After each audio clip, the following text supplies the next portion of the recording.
My dad wouldn't respect my privacy and kept opening up all my mail, so I did the same to him and found out he was cheating on my mom. Posted by you/10 billion plant. I, 24F, don't want to say what I do for work, but let's just say it's the type of job that includes a lot of written letters from clients that are supposed to be confidential and only for my eyes. I'm fresh out of college and living with my parents so I can finish paying off school. My work letters, of course, go to my parents' address since they live miles away from a post office, and driving to a P.O. box is a huge pain. The issue started with my father. Ever since high school, when I received mail, my dad would open it. Whenever I received Christmas or birthday cards in the mail with money in them, my dad would hand me the card and insist he'd keep the money safe for me until I demanded he hand it over. Any package I ordered for myself, he would open and hand to me. Sometimes the products were used by him as well. The final straw was when he received my acceptance letter to my dream college and, instead of waiting for me to come home to open it, he opened it himself and called me while I was at work to congratulate me. I've spoken to my mother about how much this makes me feel uncomfortable, and she told me she'd speak to my father about it, to which he would apologize and not do it for a week before doing it again the next week. I had also spoken to my dad about the confidentiality of the mail I would be receiving now that I'm working, and he said he understood, but it all came crashing down a few weeks ago. While I was working, my dad came into my room and handed me opened envelopes from my clients and he even tried to have a conversation about them with me, but I just ignored him until he got the hint and left. After work, I yelled at him for violating client confidentiality, to which he got defensive and said that I live in his house and any mail sent to his house would be read by him. Furious, that next week I thought I would take revenge on my father by going to the mailbox and reading his mail. But what I found was what ended my relationship with him. I had found credit card statements for jewelry and restaurants that were too fancy for my dad to go to alone, and I don't remember the last time my dad took my mom on a date or bought her any jewelry.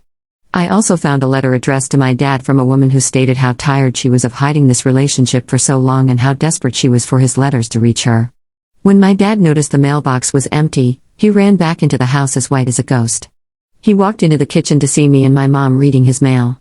Before the fighting could start, my mom asked me to leave the house. So I drove to my aunt's, who lives 45 minutes away, and explained everything.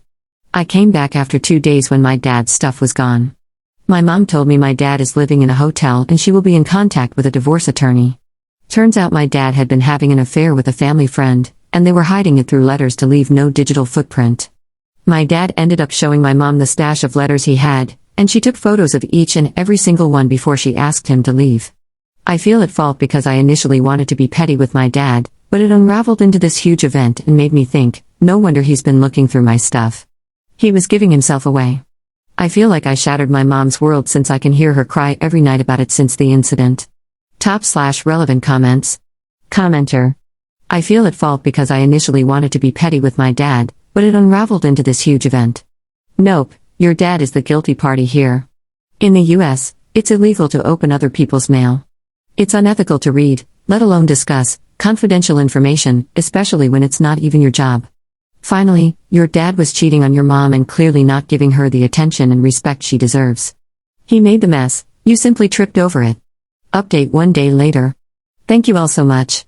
I wrote this all out last night, drunk out of my mind, and I never expected this much kindness from strangers. I'll go ahead and answer a few questions here and then give an update. Was my dad using my money from the gifts to buy stuff for his mistress? I'm 50-50 on this answer.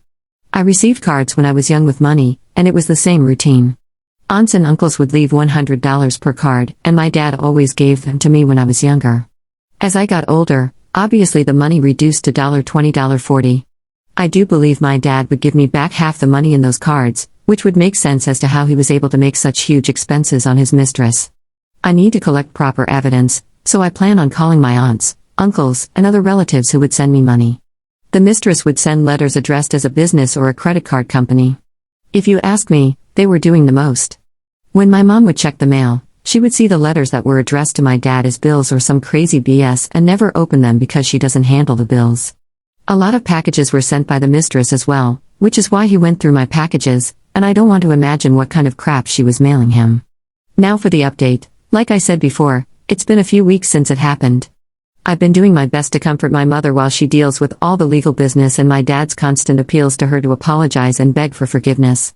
I've been an ear to listen to her, and she keeps spiraling between wanting to forgive him and cursing him to hell. I told her my own personal opinion, which was to never take back a cheater. She did basically everything for him, and she shouldn't see it as her not being enough for him. That's his fault for not appreciating her. The mistress was also a married woman.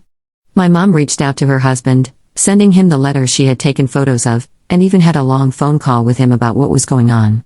He initiated the divorce, and the mistress is now angry at my father for not being more careful.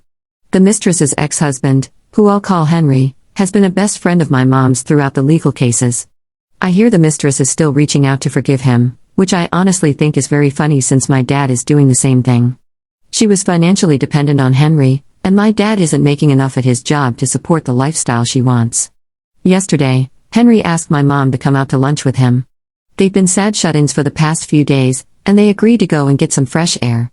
I encouraged my mom to do so and to call me if my dad or the mistress decided to show up when they went, just so I could pick her up.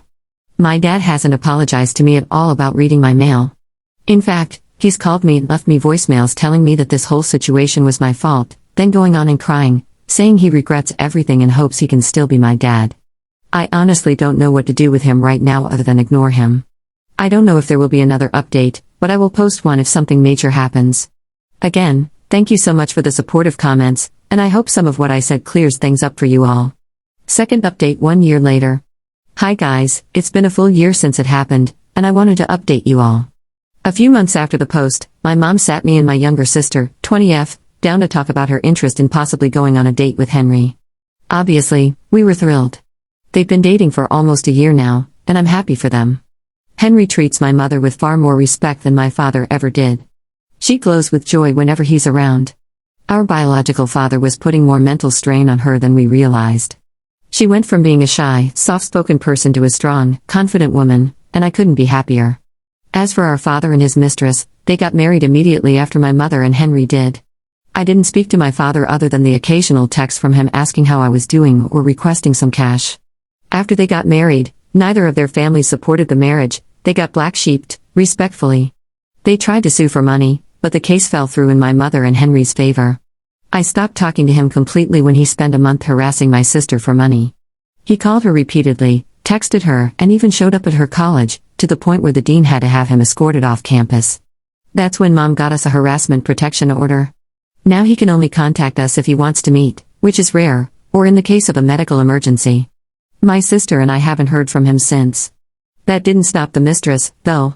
It turns out the reason my father was hounding us for money was because he got her pregnant. She wants expensive everything, and he is pulling everything out of his rear to satisfy her.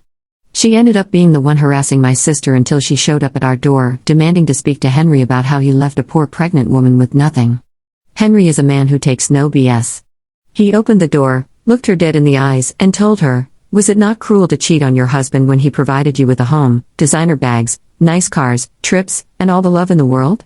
You have no right to call me cruel after everything you've used me for, and you're lucky I didn't demand any money back." He shut the door, and she ended up throwing a huge fit, even faked her water breaking with a water bottle.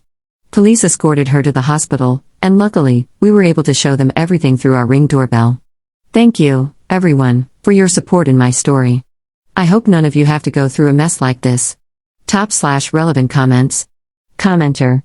Honestly, I'll be surprised if this marriage even lasts more than 5 years. It was more of a marriage of convenience, since they've been shunned and had no one else to turn to. She'll cheat on him, especially since she wants someone with money, something he doesn't have. It'll all come crashing down soon enough.